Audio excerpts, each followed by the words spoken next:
हम लोग देखेंगे जो बिहार दरोगा का जो टॉपर्स चॉइस है, also useful for AEDO Bihar SSC CGL 4 tier 4.0। जो समान विज्ञान है इसमें क्या क्या है, तो जीव विज्ञान है, भौतिक विज्ञान है, रसायन विज्ञान है, ब्रह्मांड और सौरमंडल, अंतरिक्ष कार्यक्रम, कृषि और पशुपालन, कृषि और एवं प्रौद्योगिकी, पर्यावरण एवं पारिस्थितिकी, कंप्यूटर ज्ञान, प्रमुख नियम एवं सिद्धांत। जो इस प्रकार है ना।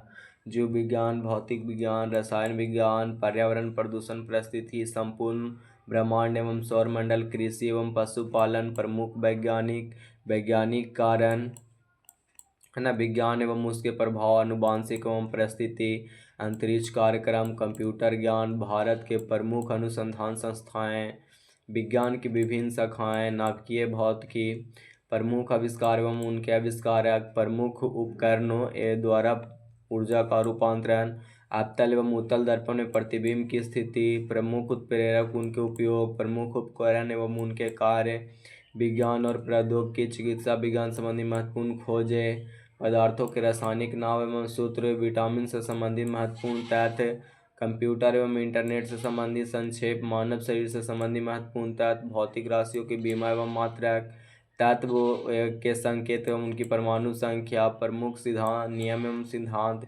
समान विज्ञान, है ना। फिर टेस्ट पेपर है 1 से 72 तक। इसमें हम लोग देखेंगे कि समान परिचय क्या है, तो विज्ञान की वह शाखा जिसके अंतर्गत समस्त सजीवों अर्थात जीवधारियों का अध्ययन किया जाता है वह जीव विज्ञान कहलाता है। जीव विज्ञान शब्द का प्रयोग सर्वप्रथम लैमार्क एवं ट्रीवी रेनस ने 1801 ईस्वी में किया था। जीव एवं जंतु विज्ञान के जनक अरस्तु जी को माना जाता है। जैव विकास के सर्वप्रथम लैमार्क जी ने समझाया था। चिकित्सा के शास्त्र का जनक हिप्पोक्रेटस है। भारत में चिकित्सा के जनक चरक को माना जाता है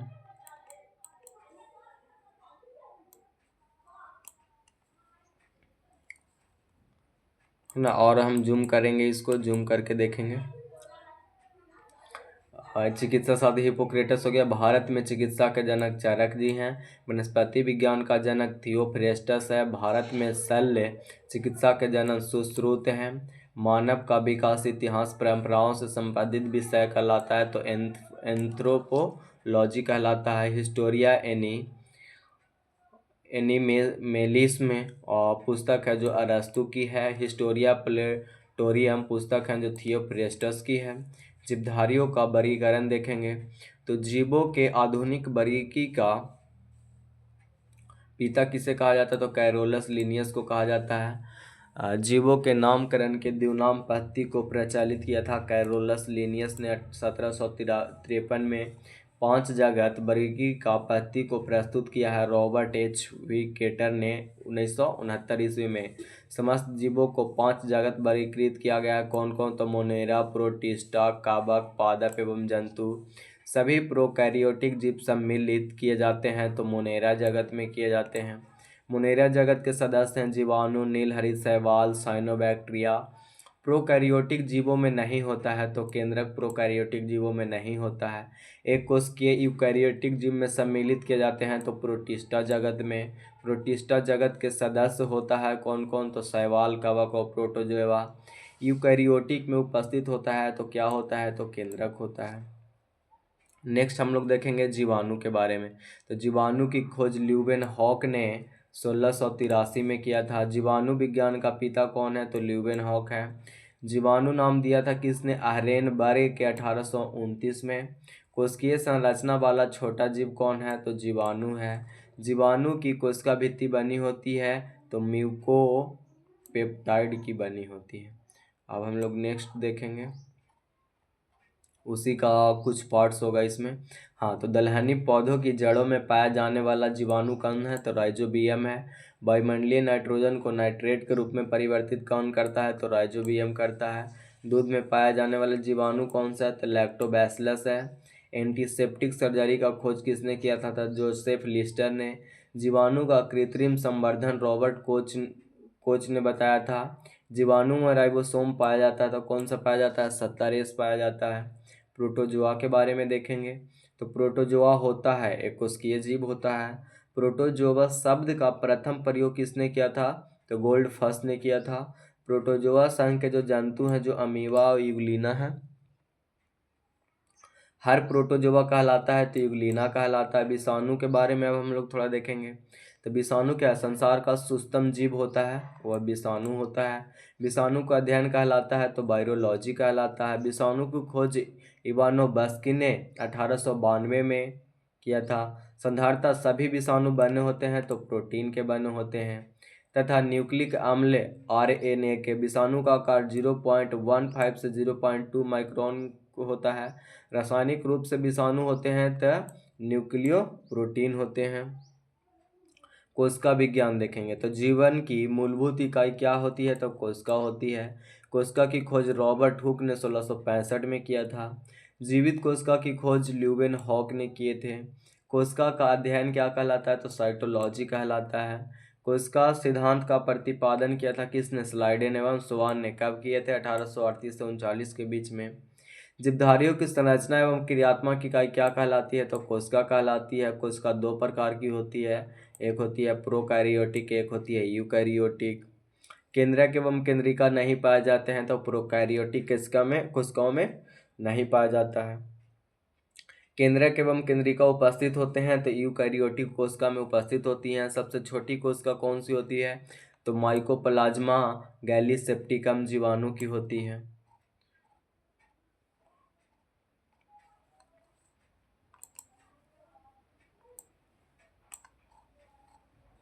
देखेंगे सबसे बड़ी कोशिका किसकी होती है? तो शुतुरमुर्ग के अंडे की होती है। मानव शरीर की सबसे लंबी कोशिका कौन सी है? तो न्यूरॉन है, तंत्रिका कोशिका है। मानव शरीर में पाई जाने वाली सबसे छोटी कोशिका कौन है? तो शुक्राणु है। मानव शरीर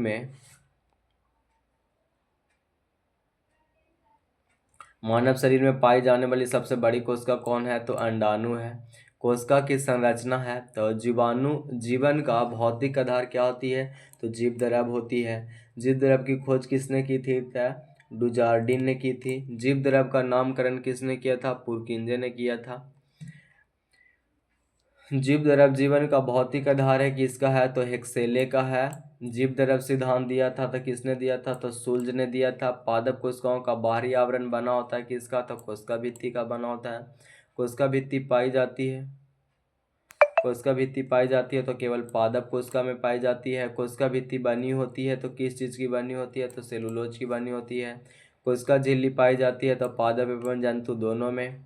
कोशिका को एक निश्चित आकार एवं कोशिकांगों को सुरक्षा प्रदान करती है तो कौन करती है? कोशिका झिल्ली करती है। कोशिका झिल्ली प्लाज्मा झिल्ली बनी होती है तो लिपिड एवं प्रोटीन की बनी होती है। माइटोकॉन्ड्रिया नहीं किसमें पाया जाता? माइटोकॉन्ड्रिया देखेंगे तो माइटोकॉन्ड्रिया की खोज किसने किया था? तो आल्टमैन ने किया था। माइटोकॉन्ड्रिया नाम किसने दिया था? तो बेंडा ने दिया था। माइटोकॉन्ड्रिया नहीं होता है तो जीवाणु में नहीं होता है। माइटोकॉन्ड्रिया में पाया जाने वाला द्रव कहलाता है तो मैट्रिक्स कहलाता है। कोशिका का पावर हाउस या ऊर्जा गृह किसे कहते हैं? तो माइटोकॉन्ड्रिया को कहते हैं। कोशिका का श्वसन केंद्र माइटोकॉन्ड्रिया ही कहलाता है। माइटोकॉन्ड्रिया में ऊर्जा किस रूप में संचित रहती है? तो ATP के रूप में रहती है। ATP का निर्माण किस में होता है? तो माइटोकॉन्ड्रिया में होता है। ATP की इकाई होती है तो ऊर्जा की इकाई होती है। क्रेब्स चक्र होता है तो माइटोकॉन्ड्रिया में होता है। क्रेब्स चक्र की खोज किसने की? तो हैंस क्रेब्स ने की थी। माइटोकॉन्ड्रिया का दिल कहलाता है क्रिस्टी कहलाता है। नेक्स्ट हम लोग देखेंगे गोल्जी काय। तो गोल्जी काय क्या है? तो गोल्जी काय की खोज कैमिलो गोल्जी ने किया था। गोल्जी काय के क्रियात्मक इकाई को सिस्टर्नी कहा जाता है। कोशिका का ट्रैफिक पुलिस यातायात प्रबंधक गोल्जी काय कहलाता है। गोल्जी काय का मुख्य कार्य क्या है? तो प्रोटीन का स्त्रावन और पैकेजिंग करना।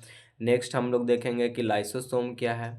तो लाइसोसोम की खोज किसने की थी? डी डुबे ने 1948 में किया था। लाइसोसोम एक प्रकार का क्या है?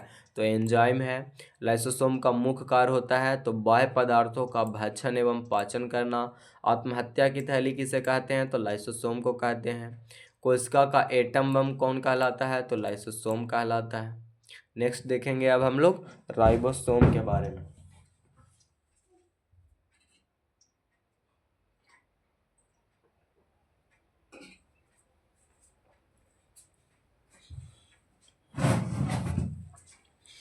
तो राइबोसोम क्या है? तो राइबोसोम की खोज पैलेड ने 1953 में किया था। राइबोसोम बने होते हैं तो आरएनए एवं प्रोटीन के बने होते हैं। राइबोसोम का निर्माण होता है तो केंद्रिका द्वारा होता है। राइबोसोम दो प्रकार की होती है, कौन कौन? तो 70S राइबोसोम और 80S राइबोसोम।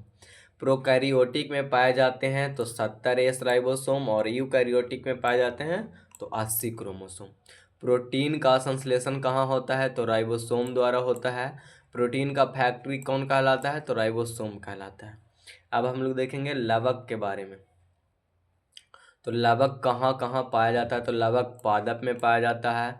लवक तीन प्रकार के होते हैं, अवर्णी लवक जिसको बोलते हैं ल्यूकोप्लास्ट, वर्णी लवक क्रोमोप्लास्ट, हरित लवक जिसको बोलते हैं क्लोरोप्लास्ट। अवर्णी लवक मुख्यतः पाए जाते हैं तो जड़ों की कोशिकाओं में अवर्णी लवक पाए जाते हैं। फूल और बीजों को आकर्षक रंग प्रदान करता है तो कौन? क्रोमोप्लास्ट करता है। पौधे के पत्तियों का रंग हरा होता है तो हरित लवक क्लोरोप्लास्ट के कारण होता है।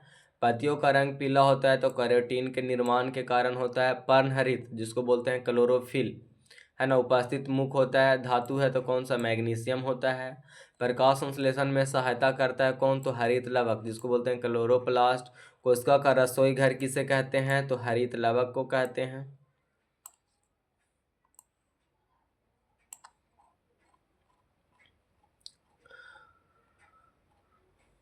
यहाँ है कि टमाटर का लाल रंग होता है तो लाइकोपीन के कारण होता है। हल्दी का पीला रंग का कारण क्या है? तो जैंथोफिल है। पपीता में पीला रंग होता है, करिका जैंथिन होता है। सेब में लाल रंग का कारण क्या है? तो एंथोसाइनिन है। मिर्च में लाल रंग का कारण क्या है? कैप्सेंथीन है। गाजर में कौन सा वर्णक पाया जाता है? तो कैरोटीन पाया जाता है गाजर में। केंद्रक, राजधानी एवं तारका। तो केंद्रक क्या है? केंद्रक की खोज किसने की थी? तो रॉबर्ट ब्राउन ने की थी 1831 में। कोशिका प्रबंधक का कार्य करता है कौन करता है? तो केंद्रक करता है। कोशिका का दिमाग कहलाता है तो केंद्रक है। केंद्रक का मुख्य भाग क्या है? तो क्रोमैटिन है। क्रोमैटिन बना होता है प्रोटीन, हिस्टोन व डीएनए का। कोशिका की निर्जीव रचना कौन है? तो रसधनी है। रसधनी पाया जाता है तो पादप कोशिका में पाया जाता है। तरकाय की खोज किसने की थी? तो बोवेरी ने। तरकाय पाया जाता है तो जंतु कोशिका में पाया जाता है। नेक्स्ट देखेंगे कोशिका विभाजन। तो केंद्रक विभाजन की क्रिया क्या कहलाती है? तो कैरियोकाइनेसिस कहलाती है। समसूत्री विभाजन होता है तो काई कोशिकाओं में होता है। अर्धसूत्री विभाजन जो होता है वो लैंगिक जनन की कोशिकाओं में होता है। असूत्री विभाजन होता है तो जीवाणुओं में होता है। समसूत्री विभाजन की खोज किसने की थी? तो वाल्टर फ्लेमिंग ने की थी। अर्धसूत्री विभाजन की खोज किसने की थी? तो फॉर्मर व मुर्रे ने की थी। नेक्स्ट देखेंगे जैव विकास क्या है। तो जैव विकास प्रकृति वरण का सिद्धांत दिया था डार्विन ने। उत्परिवर्तन का सिद्धांत दिया ह्यूगो डी ब्रिज ने। नेचुरल सिलेक्शन प्राकृतिक चयन का सिद्धांत दिया है किसने? तो डार्विन ने। विकास का सिद्धांत का प्रतिपादक कौन है? तो डार्विन है। अनुवांशिकी, अनुवांशिकी का पिता या जनक कौन कहलाता है? तो ग्रेगर जॉन मेंडल कहलाता है। अनुवांशिकी संबंधी प्रयोग के लिए मेंडल ने किस पौधे का चुनाव किया था? तो मटर का किया था। अनुवांशिकता के विज्ञान को अनुवांशिकी कहा जाता है किसने? तो विलियम बेटसन ने। जेनेटिक शब्द का सर्वप्रथम प्रयोग किया था तो विलियम बेटसन ने 1905 में। अनुवांशिकी उत्परिवर्तन होता है तो किसमें होता है? क्रोमोसोम में होता है। उसके बाद हम लोग नेक्स्ट देखेंगे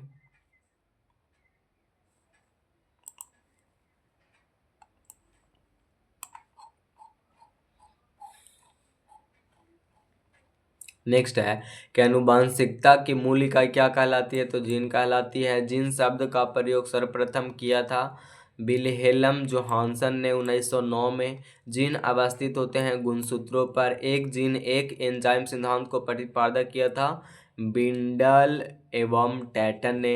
गैमीट की शुद्धता के लिए नियम का प्रतिपादक किसने किया था? तो मेंडल ने। जीवन की उत्पत्ति हुई थी प्री कैम्ब्रियन काल में। अब देखेंगे हम लोग नेक्स्ट गुणसूत्र जिसको बोलते हैं क्रोमोसोम। तो आनुवांशिक गुणों का वाहन कौन वाहक होता है? तो गुणसूत्र होता है।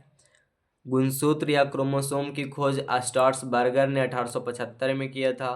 क्रोमोसोम गुणसूत्र शब्द का नामकरण या सर्वप्रथम प्रयोग वाल्डेयर ने 1888 में किया था। गुणसूत्रों का निर्माण होता है तो क्रोमेटिन नामक पदार्थ से होता है। मनुष्य तथा जंतुओं में लिंग निर्धारण किसके द्वारा होता है? तो गुणसूत्रों के द्वारा होता है। मनुष्य में गुणसूत्रों की संख्या कितना होती है? तो 46 बोलिए या 23 जोड़ी बोलिए। लिंग गुणसूत्र कहलाता है तो 23वां जोड़ा है। पुरुष व स्त्री जीन संघटक होता है तो XY तथा XX का। तो XY होता है जो पुरुष में होता है और XX होता है जो स्त्री में होता है। पुरुष में 23वां जोड़ा गुणसूत्र कौन है? तो XY है। महिला में 23वां जोड़ा गुणसूत्र कौन है? तो XX है। बच्चों में मानव बच्चे का लिंग निर्धारण होता है तो पिता के गुणसूत्र XY के द्वारा होता है। एक लड़का अपने पिता से विरासत में गुणसूत्र प्राप्त करता है तो कौन कौन? तो 22 प्लस के Y करता है। अब देखेंगे हम लोग न्यूक्लिक अम्ल। न्यूक्लिक अम्ल क्या है? तो न्यूक्लिक अम्ल की खोज जर्मनी वैज्ञानिक फ्रेडरिक मिशर ने 1869 में किया था। न्यूक्लिक अम्ल का निर्माण यूक्लियोटाइड से होता है। दो न्यूक्लिक अम्ल बताइए तो कौन कौन? RNA और DNA। RNA का पूर्ण रूप क्या है? Ribo nucleic acid. DNA का है तो deoxy ribose nucleic acid. DNA का डबल हेलिक्स मॉडल दिया था वाटसन एवं क्रिक ने। वाटसन एवं क्रिक को नोबेल पुरस्कार दिया गया था 1962 में। DNA संश्लेषण का प्रतिपादक कौन है? तो कार्नबर्ग है। DNA होता है तो एक आनुवांशिक पदार्थ होता है। DNA का मुख्य कार्य क्या है? तो प्रोटीन संश्लेषण का है। DNA का मुख्य कार्य प्रोटीन संश्लेषण को नियंत्रित करना तथा आनुवांशिक क्रियाओं का संचालन करना है। अब हम लोग नेक्स्ट देखेंगे, थोड़ा सा छोटा कर लेते हैं। प्रयोगशाला में सर्वप्रथम DNA का संश्लेषण किया था किसने? तो हरगोविंद खुराना ने। पैतृकता सिद्ध करने के में सहायक होता है तो DNA और फिंगरप्रिंटिंग टेस्ट होता है। DNA फिंगरप्रिंटिंग एवं डायग्नोस्टिक केंद्र अवस्थित है तो कहाँ है? हैदराबाद में है। सेलुलर और मॉलिक्यूलर जीव विज्ञान का केंद्र स्थित है तो हैदराबाद में है। RNA का संश्लेषण होता है तो DNA से होता है। RNA में शर्करा पाई जाती है तो राइबोसोम में पाई जाती है। DNA में मौजूद शर्करा डीऑक्सी राइबोज न्यूक्लिक एसिड है। DNA केंद्रक होता है तो क्रोमोसोम के रूप में होता है। DNA बहुलक है तो न्यूक्लियोटाइड्स का है। प्रोटीन निर्माण के लिए आदेश देता है तो DNA देता है। प्रोटीन का निर्माण करता है तो कौन करता है? RNA करता है। DNA की श्रृंखलाएं बंधी होती है तो हाइड्रोजन बंध से बंधी हुई रहती है। कोशिका के अंदर सूचना का प्रवाह किसके द्वारा होता है? तो RNA के द्वारा होता है। न्यूक्लियस के बाहर DNA मिलता है तो माइटोकॉन्ड्रिया में मिलता है। अब हम लोग देखेंगे वनस्पति विज्ञान। वनस्पति विज्ञान क्या है? तो वनस्पति विज्ञान का जनक है जो थियोफ्रेस्टस है। आधुनिक वनस्पति विज्ञान का जनक कहा जाता है तो कार्ल लिनियस को कहा जाता है। वनस्पति जगत का सबसे बड़ा समूह है तो थैलोफाइटा है। थैलोफाइटा समूह के पौधा हैं तो कौन है? सुकाए हैं। सबसे सरल स्थलीय पौधा समूह कौन है? तो ब्रायोफाइटा है। प्रथम स्थलीय पौधा माना जाता है तो बायोफ्राइटा को माना जाता है। सबसे बड़ा ब्रायोफाइटा कौन है? तो डायसोनिया है। सबसे छोटा ब्रायोफाइटा कौन है? तो जूओप्सिस है। संवाहन ऊतक जाइलम तथा फ्लोएम का अभाव होता है तो ब्रायोफाइटा में होता है। वनस्पति जगत का एम्फीबिया वर्ग कौन कहलाता है? तो ब्रायोफाइटा कहलाता है। टेरिडोफाइटा समूह के पौधे उगते हैं तो नम एवं छायादार स्थानों पर। सबसे छोटा टेरिडोफाइटा कौन है? तो एंजोला है। नेक्स्ट हम लोग देखेंगे शैवाल के बारे में। तो शैवालों का अध्ययन क्या कहलाता है? तो फाइकोलॉजी कहलाता है।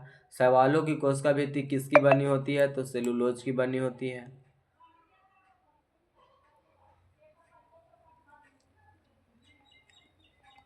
अंतरिक्ष यात्री मतलब प्रोटीन युक्त भोजन, जल और ऑक्सीजन प्राप्त करते हैं तो क्लोरेला शैवाल से। आयोडीन बनाने में उपयोगी शैवाल कौन है? तो लेमनेरिया है।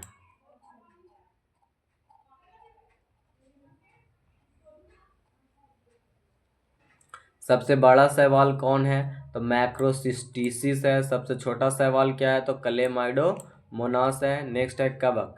कवक है क्या? तो बहुकोशिकीय यूकैरियोटिक जीव है। कवकों का अध्ययन क्या कहलाता है? तो माइकोलॉजी कहलाता है। प्रमुख कवक हैं तो ईस्ट, मशरूम और खमीर है। कवकों की कोशिका भित्ति किसकी बनी होती है? तो काइटिन की बनी होती है। कवक में भोजन संचित रहता है तो ग्लाइकोनोजेन के रूप में। डबल रोटी के निर्माण में उपयोग किया जाता है तो सैक्रोमाइसेस नामक कवक किया जाता है। डबल रोटी बनाने में प्रयोग होता है तो ईस्ट का होता है। शराब उद्योग में प्रयोग होता है तो ईस्ट होता है। बेकरी में ब्रेड बनाने के लिए ईस्ट का उपयोग किया जाता है तो ब्रेड को मुलायम और लचीला बनाने में किया जाता है। लाइकेन क्या है? तो लाइकेन बने होते हैं कवक एवं शैवाल से। लाइकेन शब्द का प्रथम प्रयोग थियोफ्रेस्टस ने। पेड़ों की छालों पर उगने वाला लाइकेन क्या कहलाता है? तो कोर्टिकोलस कहलाता है। चट्टानों पर उगने वाला लाइकेन कहलाता है तो सेक्सिकोलस कहलाता है। गोबर पर उगने वाला कवक क्रोपोफिल कहलाता है। लाइकेन सहायक होता है तो मृदा निर्माण में। प्रयोगशाला में प्रयोग होने वाला लिटमस पत्र प्राप्त किया जाता है रोसेला लाइकेन से। इत्र बनाने में उपयोग में लाया जाने वाला लाइकेन है लोबेरिया इरवेनिया रेमेनिला। आवृत बीजी कौन सा है? तो आवृत बीजी जिम्नोस्पर्म समूह के पौधों में बीज होते हैं तो नग्न होते हैं, मतलब आवरण नहीं होता है। सबसे बड़ा अनावृत बीजी पौधा कौन है? तो सिकोया है। सबसे छोटा अनावृत बीजी पौधा कौन सा है? तो जैमिया पिग्मिया है। साबूदाना प्राप्त होता है साइकस से। अनावृत बीजी पौधे में परागण की क्रिया होती है तो वायु के माध्यम से होती है। नेक्स्ट देखेंगे आवृत बीजी। तो आवृत बीजी एंजियोस्पर्म समूह के पौधों में बीज होते हैं जो फल के अंदर होते हैं। सबसे बड़ा आवृत बीजी पौधा कौन है? तो यूकेलिप्टस है। सबसे छोटा आवृत बीजी पौधा कौन है? तो बोल्फिया है। नेक्स्ट हम लोग देखेंगे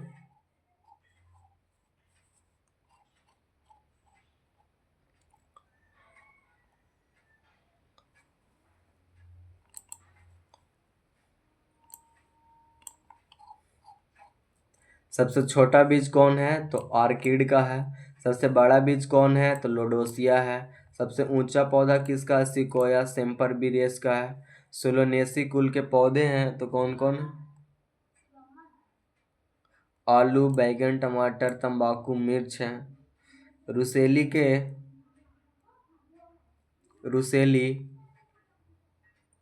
कुल के पौधे हैं तो नींबू संतरा बेल और मौसमी है। रोजेसी कुल के पौधे हैं तो सेब नाशपाती गुलाब और रसभरी है।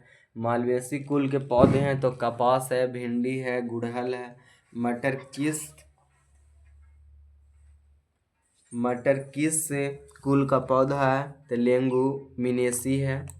गन्ना किस कुल का पौधा है? तो ग्रेमिनी कुल का है। लौंग किस कुल का पौधा है? तो मिर्टेसी कुल का है। लौंग के तेल का प्रमुख घटक कौन है? तो यूरेनॉल है। जड़ तना और पत्ती उसके बारे में देखेंगे। तो पौधे का अवरोही भाग क्या कहलाता है? तो जड़ कहलाता है। तरकु रूपी जड़ के उदाहरण कौन है? तो मूली है। कुंभी रूपी जड़ के उदाहरण कौन है? तो सलजम है। शंक्वाकार जड़ के उदाहरण कौन है? तो गाजर है। गांठदार जड़ के उदाहरण कौन है? तो शकरकंद है। जड़ों के रूपांतरण है तो मूली गाजर और सलजम है। तनों के रूपांतरण है तो आलू अदरक और हल्दी है। अदरक तथा आलू के खाने योग्य भाग कौन है? तो तना है। कंद के उदाहरण कौन है? तो आलू है। घनकंद के उदाहरण कौन है? तो ओल और अरबी है। प्रकंद के उदाहरण कौन है? तो अदरक और हल्दी है। सलकंद के उदाहरण है तो प्याज और लहसुन है। प्याज के छिलके उतारने पर आंसू आते हैं किनके कारण? तो सल्फेनिक अम्ल के कारण। लहसुन में गंध का कारण कौन है? तो एलाइसिन है। मिर्च के तीक्ष्णता का कारण कौन सा है? तो कैप्साइसिन है। राइजोम पादप का भूमिगत प्रारूप कौन है? तो तना है। दलहनी पौधों के जड़ में पाए जाने वाला जीवाणु कौन है? तो राइजोबियम है। पौधे नाइट्रोजन ग्रहण करते हैं तो नाइट्रेट के रूप में करते हैं। वह यंत्र जिसके द्वारा तने की वृद्धि दर नापी जाती है वह क्या कहलाती है? ऑक्जेनोमीटर कहलाती है। तना, पत्ती एवं कली से नया पौधा प्राप्त करना क्या कहलाता है? तो कायिक प्रवर्धन कहलाता है। आलू का कायिक प्रवर्धन होता है तो तना से होता है। ब्रायोफिलम में कायिक प्रवर्धन होता है तो पत्ता से होता है। पौधे का मुख्य प्रकाश संश्लेषी अंग कौन है? तो पत्ती है। पत्तियों में अति सूक्ष्म छिद्र होते हैं तो रंध्र में पत्तियां सांस लेती है तो स्टोमाटा से लेती है।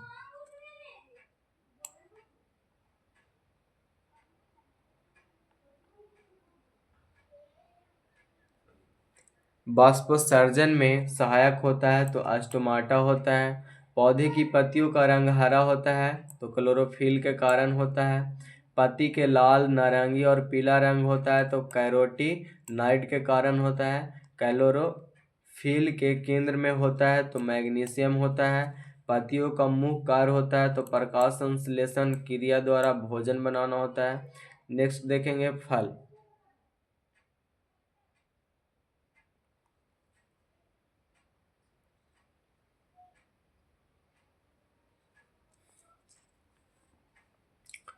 फलों का अध्ययन पोमोलॉजी कहलाता है। फल बनता है तो निषेचन के बाद अंडाशय से। बीज बनता है तो निषेचन के बाद बीजांड से। निषेचन का खोज सर्वप्रथम किसने किया था? तो स्ट्रासबर्गर ने किया था। नर एवं मादा में जनन इकाइयों का संयोजन क्या कहलाता है? तो निषेचन कहलाता है। सबसे बड़ा बीजांड होता है तो साइकस में होता है। जीवित जीवाश्म है तो साइकस है। जिस फल को बनने में पुष्प का केवल अंडाशय ही भाग लेता है क्या कहलाता है? तो सतफल कहलाता है। जिस फल को बनने में अंडाशय के अतिरिक्त पुष्प के अन्य भाग पुष्पासन बाह्य दल भी भाग लेते हैं वह क्या कहलाते हैं? असतफल कहलाते हैं। सत फल का उदाहरण है तो मटर और आम है। असत्य फल का उदाहरण है तो सेब, नाशपाती और कटहल है। सारोसिस फल है तो शहतूत, अनानास और कटहल है। आम, इमली, पपीता, बेर का कौन सा भाग खाने योग्य है? तो मध्य फल वृत्ति है।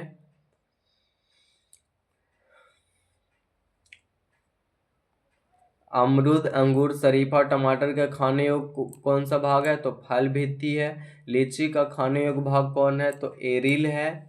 नारियल का खाने योग्य भाग है तो भ्रूणपोष है। फूलगोभी का खाने वाला भाग कौन है? तो पुष्पक्रम है। अब हम लोग देखेंगे फूल के बारे में। तो पौधों का जनन अंग होता है तो फूल होता है जिसको पुष्प बोलते हैं। पुष्पों का अध्ययन कहलाता है तो एंथोलॉजी कहलाता है। फूलों की खेती कहलाता है फ्लोरिकल्चर। पुष्प का नर अंग कहलाता है पुंकेसर। मादा का पुष्प का मादा अंग कहलाता है जयांग। सबसे छोटा पुष्प कौन सा होता है? तो सबसे छोटा होता है बुल्फिया। बुल्फिया। और सबसे बड़ा पुष्प कौन सा है? तो रैफ्लेसिया है। पादप ऊतक देखेंगे तो कोशिकाओं के समूह जिसकी उत्पत्ति, संरचना तथा कार्य समान होती है ऊतक कहलाते हैं। ऊतक शब्द का सर्वप्रथम प्रयोग किसने किया था? तो बिचट ने किया था।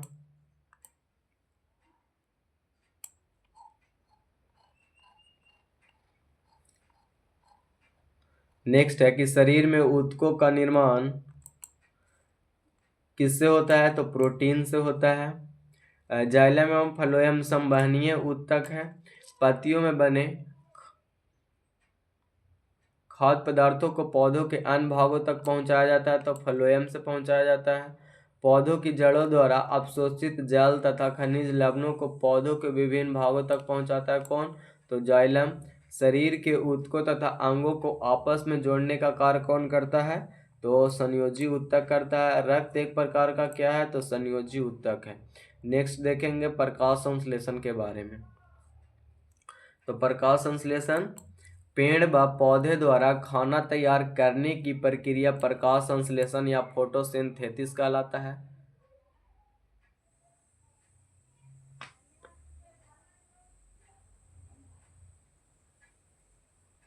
प्रकाश संश्लेषण की इकाई क्या है? तो क्वांटोसोम है। प्रकाश संश्लेषण के लिए आवश्यक होता है तो कार्बन डाइऑक्साइड, पानी, क्लोरोफिल एवं सूर्य का प्रकाश। प्रकाश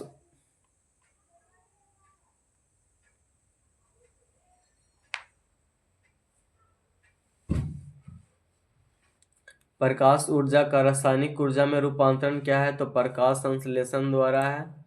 क्लोरोफिल प्रकाश के किन रंगों को ग्रहण करता है? तो बैंगनी, नीला तथा लाल रंग। प्रकाश संश्लेषण की दर सबसे अधिक होती है तो लाल रंग के प्रकाश में होती है। प्रकाश संश्लेषण की दर सबसे कम किस में होती है? तो बैंगनी रंग के प्रकाश में होती है। प्रकाश संश्लेषण क्रिया होती है तो दिन में होती है। प्रकाश संश्लेषण में ऑक्सीजन निकलता है तो उपचयन होता है, वह किससे होता है? तो जल से होता है।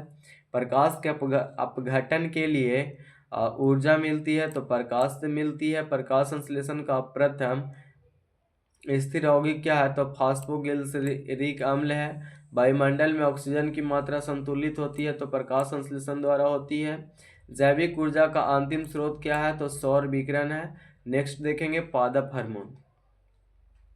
प्रमुख पादप हार्मोन कौन कौन है? तो ऑक्सिन है, जिब्रेलिन है, एथिलीन है, फ्लोरिजेन है, साइटोकाइनिन है। पौधों की वृद्धि को नियंत्रित करने वाला हार्मोन कौन है? तो ऑक्सिन है। वृद्धि निरोधक पादप हार्मोन कौन है? एब्सिसिक अम्ल तथा एथिलीन। खोजा गया प्रथम पादप हार्मोन कौन है? तो ऑक्सिन है।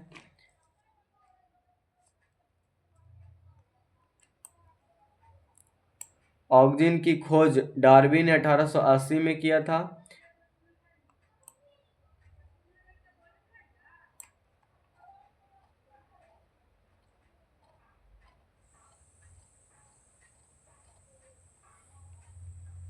खरपतवार नष्ट करने में होता है किसका?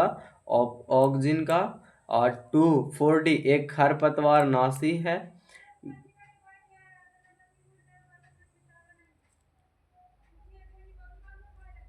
गैसीय रूप में पाया जाने वाला हार्मोन कौन है? तो एथिलीन है। एथिलीन की खोज किसने की थी? तो बर्ग ने 1962 में किया था। फलों को पकाने में सहायक होता है तो एथिलीन होता है। मादा पुष्पों की संख्या की वृद्धि में सहायक होती है तो एथिलीन होती है। बौने पौधे को लंबा करने में सहायक होता है तो जिब्रेलिन हार्मोन होता है। जिब्रेलिन की खोज किसने की थी? तो कुरोसावा ने 1926 में।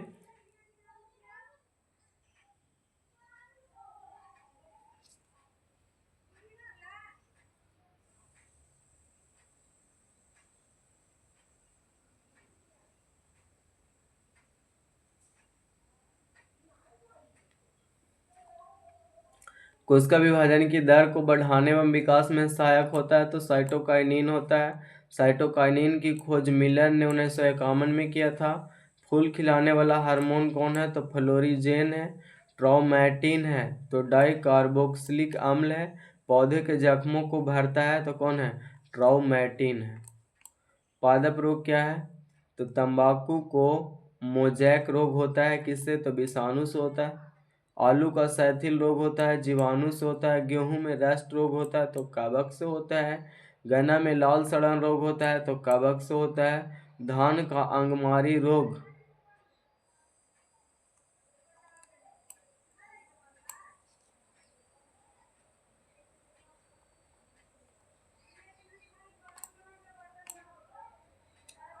ब्लास्ट रोग संबंधित है धान से है। हरित बाली रोग संबंधित है तो बाजरा से है। अग्नि निर्जा रोग संबंधित है तो सेब से है।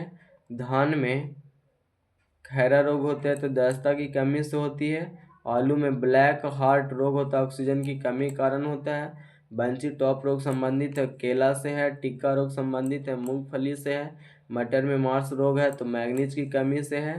नींबू में डाइबैक तथा लिटिक लीफ रोग होता है तो कॉपर तांबा कमी कारण।